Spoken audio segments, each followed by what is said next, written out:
the film should be almost this other dimension of the music to me. That if it only reflects what the film does, it's just reinforcing these images as opposed to reinforcing the emotion, the motivation, what the characters are feeling, what makes them do this, and how you feel once they've done Yeah, things. if it's a well-made film, there is always a subtext. Yes, exactly. And I always think of music, the underscore, as being like kind of like the footlights, as if there's this glow coming from beneath the screen. The audience isn't really all that aware of it, but it's there and it's illuminating the events on screen. And the music is those footlights. It's finding its way to the things unsaid, unseen, etc.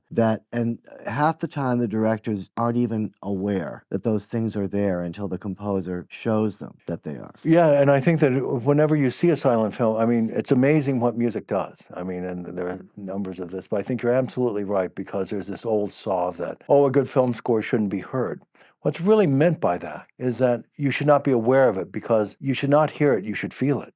And that when it's really in sync with the film, it's like riding a horse, is that if you're in sync with the horse, you're with the horse. Right. And you're not aware of it. If you're not in sync with the horse, then you're going to be very sore when you dismount. You have to go home with a sore ass many, many times before you finally get that rhythm. That's right. And because you're essentially trying to impose something from outside the animal, your will. That's right.